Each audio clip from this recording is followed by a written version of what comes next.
Aí, muito bem. Vamos então ver aqui a história de Adriana. Espero que os nomes estejam trocados, né? Senão já... Olá, Ana, tudo bem com você e sua família? Espero que sim, tudo certo. Me chamo Fulana, sou natural... Pode falar tudo, peraí... Sou natural de Caxias, Maranhão, mas estou morando no Rio de Janeiro. Vou contar ou tentar contar um pouco a minha história de vida. Me desculpa se ficar muito longo, vou tentar ser o mais breve possível. Não considero que seja sobrenatural, mas eu gostaria de contar, até para servir como desabafo. Obrigada por me dar a oportunidade, já vou mudar os nomes para que possa ficar mais fácil para você. Muito obrigada. Me chamo Adriana, tenho 20 anos, sou filha adotiva e a mais nova. A minha infância não foi lá essas coisas, mas é sobrenatural, né, gente? Vamos lá. Minha infância não foi lá essas coisas, mas os momentos bons eu aproveitei bastante. Bom, como eu disse que ia tentar ser breve, vamos dar início ao meu relato.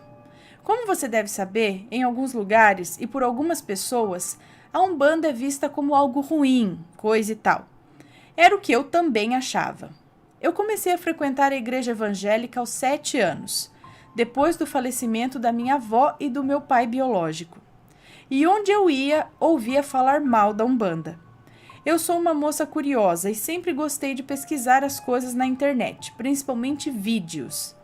Então, eu pesquisava sobre o que era Umbanda, Pacto da Xuxa, testemunho de ex-umbandistas, e eu só via coisas horríveis, que envolviam até sacrifício humano. Isso fez com que eu também visse a religião como algo horrível. Ok, segui com esse pensamento até os meus 13, 14 anos, depois não quis saber mais de religião. Foi aí que aconteceu uma tragédia na minha família, em 2014. O meu irmão, o mais novo dos homens, foi assassinado. Ele era dependente químico e quando não conseguia trabalho para comprar as drogas, ele ia roubar. Por esse motivo, acabou morto. O mundo da minha mãe caiu, como cairia o mundo de qualquer mãe. Por mais que o filho faça coisas erradas, uma mãe não deseja sua morte. Pois bem, minha mãe ficou com sede de saber quem tinha feito aquilo. Como ela conhecia uma pessoa que mexia com essas coisas espirituais, foi a elas que minha mãe recorreu. Vou chamá-la aqui de Shirley. Shirley se tornou amiga da minha mãe e disse que ela e seus orixás a ajudariam a descobrir quem é que tinha tirado a vida do meu irmão. Então minha mãe mergulhou fundo nisso. Ana, você nem imagina o quão fundo foi. Quase todos os dias a minha mãe estava socada na casa da Shirley. Eu não sabia quem era ela e nem o que a minha mãe tanto procurava lá. Mas eu tinha muitos problemas com a minha mãe por conta de que eu era mal falada no bairro. Até hoje eu não entendo por que de tanta raiva. Por que as pessoas tinham tanta raiva de mim?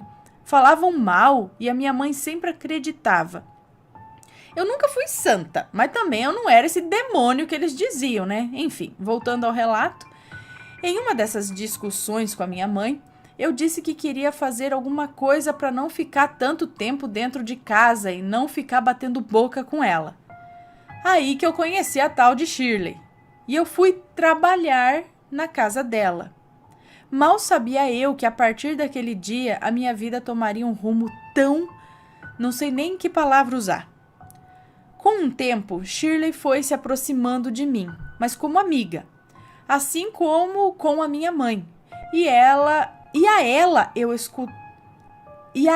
eu contava tudo.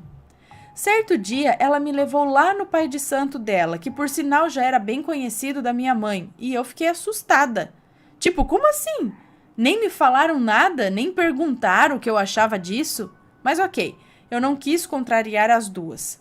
Com o passar do tempo, eu fui me acostumando com aquilo e comecei a achar mó bobagem tudo aquilo que eu tinha pesquisado na internet. Foi aí que me tornei umbandista. Entre aspas, umbandista. Mas Ana, a Shirley, como patroa, já era chata. E sendo amiga, tendo intimidade, era ainda pior. Ela reclamava de tudo, se metia em tudo que eu ia fazer. Certo dia eu simplesmente me cansei e fui embora. E falei que eu não voltava mais. E foi o que eu fiz. Parei de trabalhar na casa dela e também deixei de frequentar o terreiro. Minha mãe continuou a amizade, mas não demorou muito para ela notar que a Shirley era muito chata e que o pai de santo delas era, na verdade, um charlatão. Meses depois, eu comecei a trabalhar como garçonete e estava indo tudo bem. O trabalho era na rua de casa. Meus patrões, super gente boa, e na escola eu também ia bem. Mas em casa era uma tristeza. Eu brigava muito com a minha mãe, muito mesmo. As pessoas diziam que eu vivia me agarrando com os homens. Nossa, coisas que para mim eram horríveis. Isso doía minha alma. Saber que a minha própria mãe preferia dar ouvidos ao pessoal da rua. Foi aí que eu conheci um cara na internet. Me apeguei em 2 semanas. E ele me pediu em casamento? Como assim? Eu queria realmente casar? Não. Eu queria sair de casa e ser livre? Livre dos falatórios e das brigas com a minha mãe. Como eu tinha 15 anos, eu dependia de assinaturas e autorização para fazer certas coisas. Casar era uma delas. Casar com 15 anos.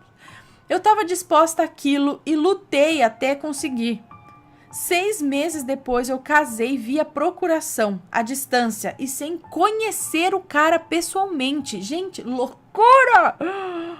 Fui embora para São Paulo. Muitos me chamaram de louca. Eu, por exemplo. Minha mãe foi uma. Ela disse que eu não ficaria 1 mês casada. E eu fiquei 3 anos. Mas nesses 3 anos eu vivi muitas coisas, boas e ruins. Eu ligava para minha mãe toda semana. Eu ficava horas no telefone com ela. Mandei um álbum de fotografias que ela insistia em ter, porque ela não sabia ler e nem escrever e não tinha como acessar redes sociais e ver isso com mais facilidade. Tava tudo suportável até o 2º ano de casamento. Eu tive sorte de que o meu marido era uma pessoa boa. Exatamente, teve sorte. Foi em 2017, no meu último ano de casamento, que o inferno começou a acontecer. Meu até então marido resolveu que seria bom ele flertar com mulheres na internet. Não me dava mais atenção. E como se não bastasse, ele disse que se eu chegasse a engravidar, teria que abortar, porque ele não queria mais filho. Vai tomar teu... Ele tem uma filha do primeiro casamento. É assim, né? Se caso você engravidar, vai ter que abortar, tá bom? Porque eu não quero. Então, enfio... fica quieta. Essa parte do filho, pra mim, foi o que mais machucou, porque eu sempre sonhei em ser mãe. Então, larga e vai seguir sua vida e seja mãe. Enfim, fica quieta, lê o relato. Fora isso, eu comecei a ver coisas, como sombras, ouvia coisas, via coisas mexendo. Eu falava pra ele, mas ele não acreditava. Do nada, eu comecei a sentir umas dores de cabeça que não conseguia nem levantar da cama. Logo eu, que me considerava de ferro. Numa dessas ligações com a minha mãe, tomei coragem e compartilhei com ela o que estava acontecendo.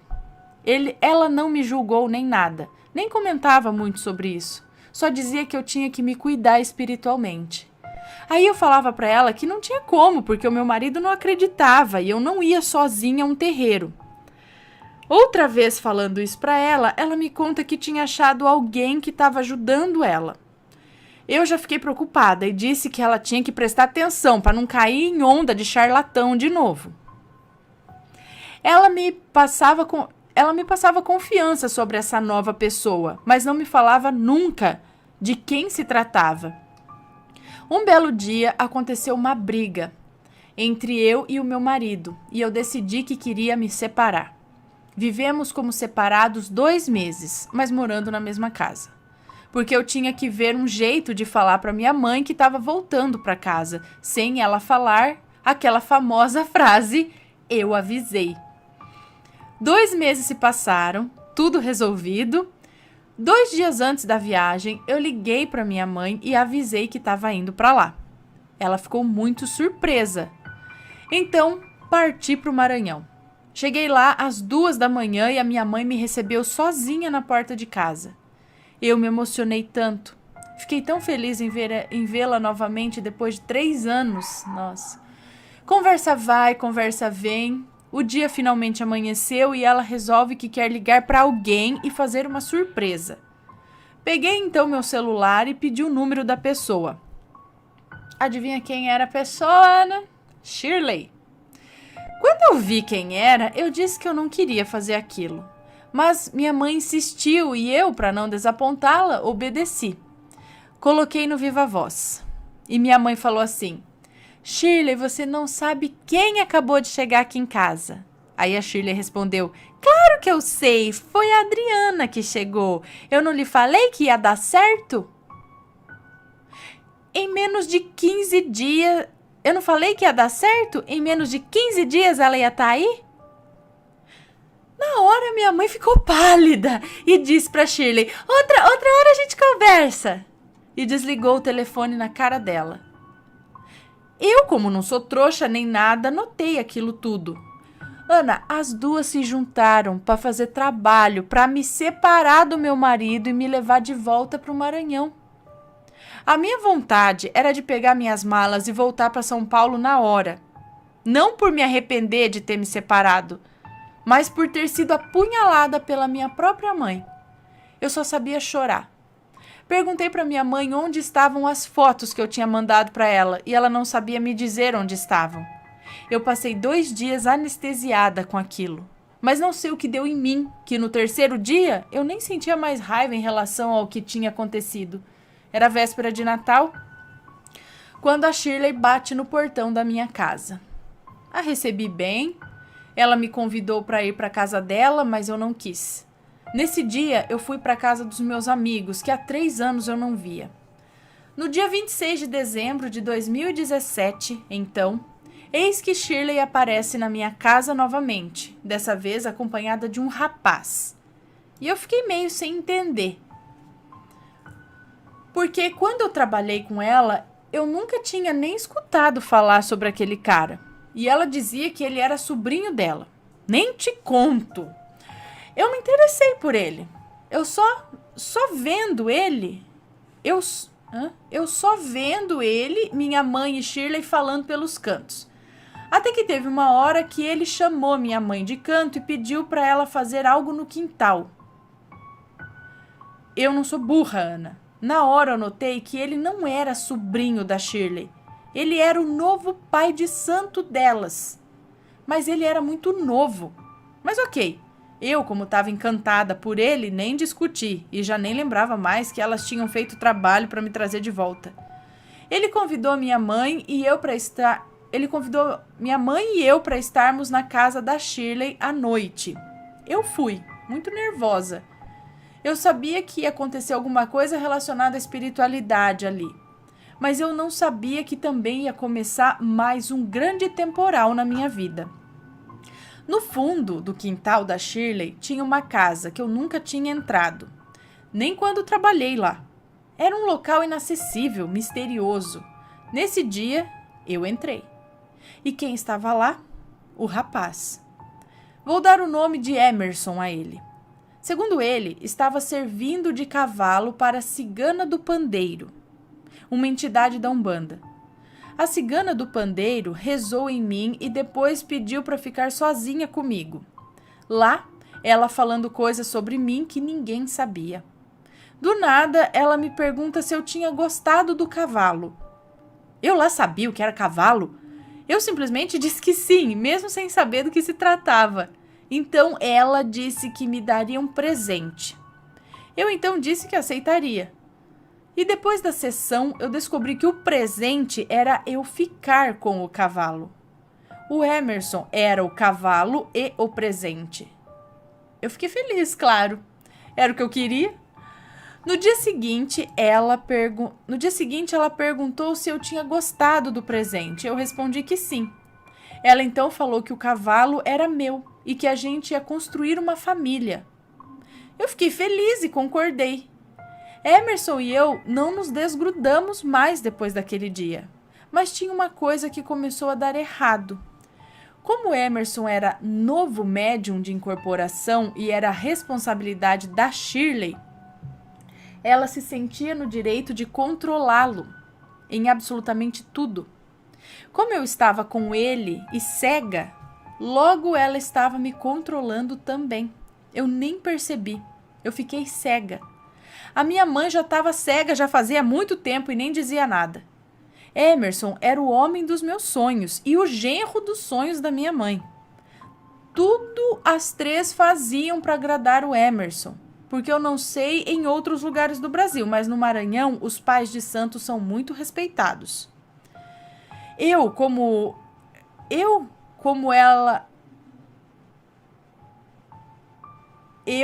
era namorada dele, então passei a ter um pouquinho de respeito também.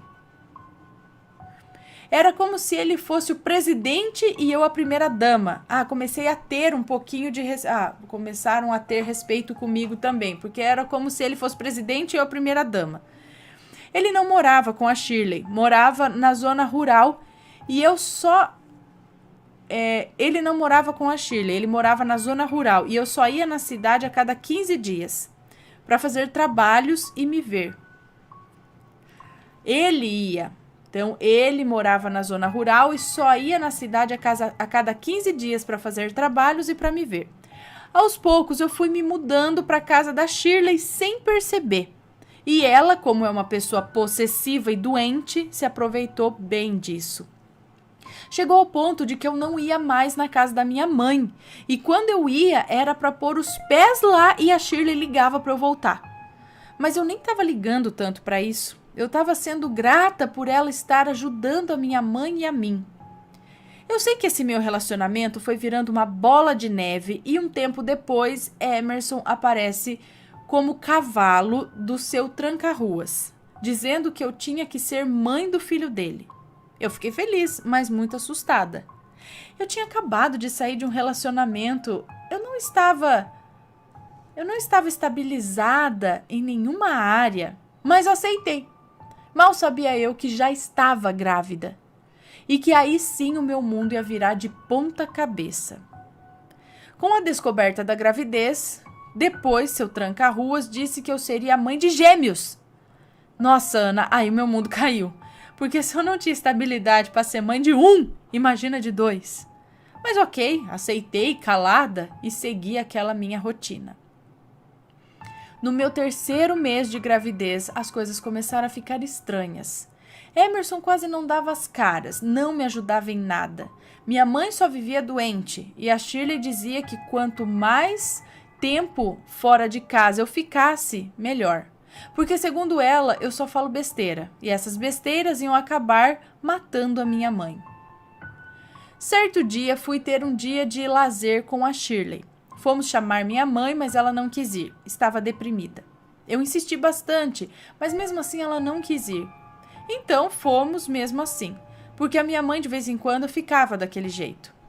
Nesse dia eu bebi um pouco e, segundo a Shirley, um orixá incorporou em mim e disse que a gente tinha que prestar atenção e respeitar mais a minha mãe, porque ela não ia mais durar muito tempo.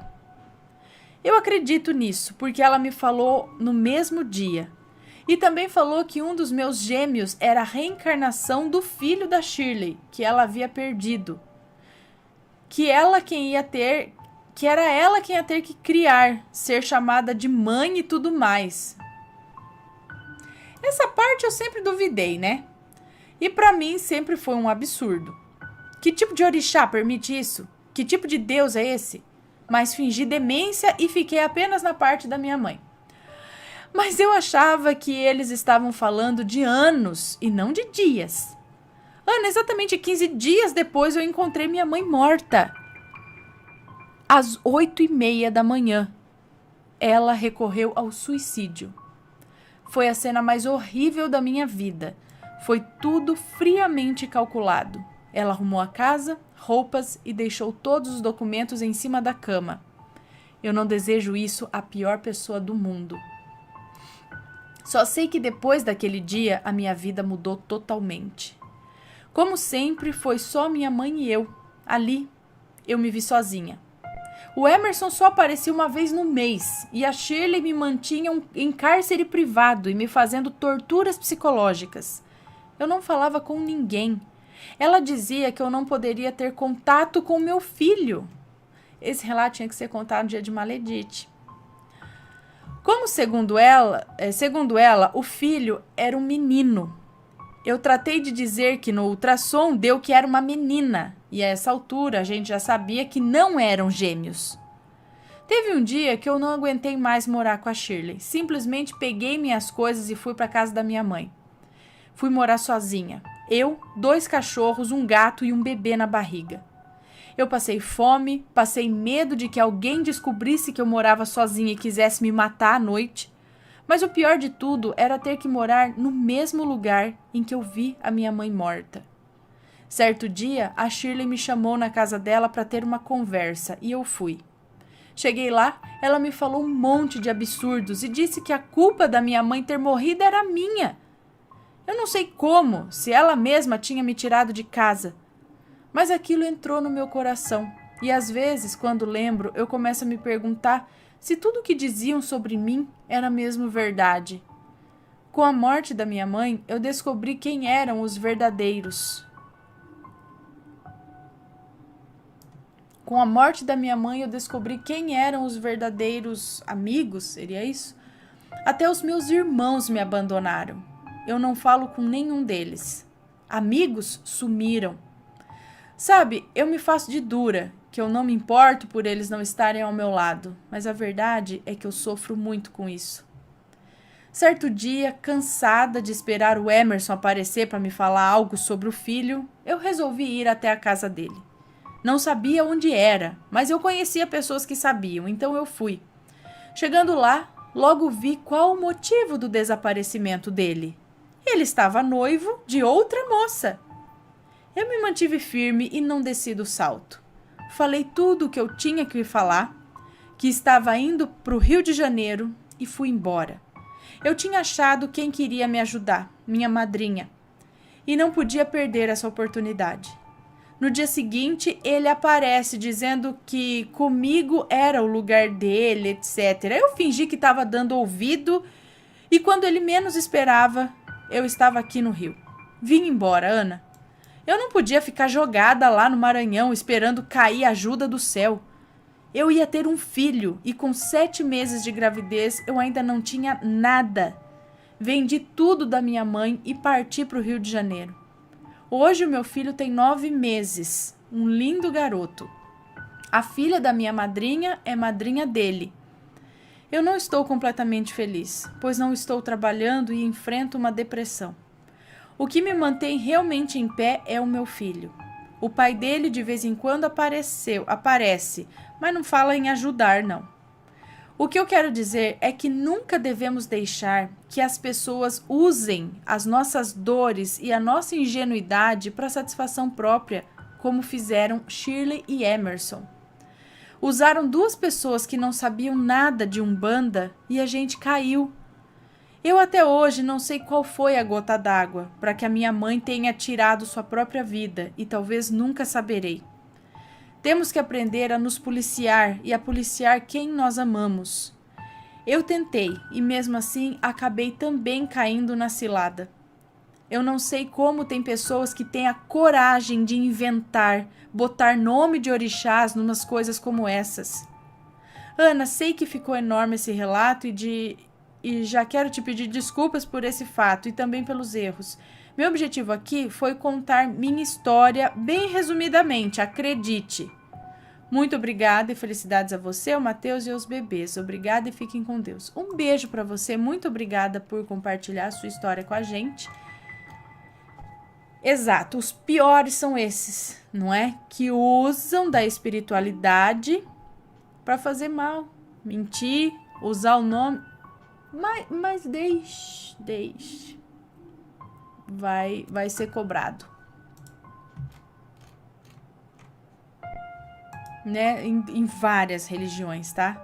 Usam da fragilidade emocional das pessoas, de tudo, né? Das fragilidades das pessoas, usam do emocional para tirar alguma vantagem. Esses, espero que estejam fudidos. Então, vamos dar mais uns beijinhos. Mas esse relato era para eu ter contado no dia de Maledicência.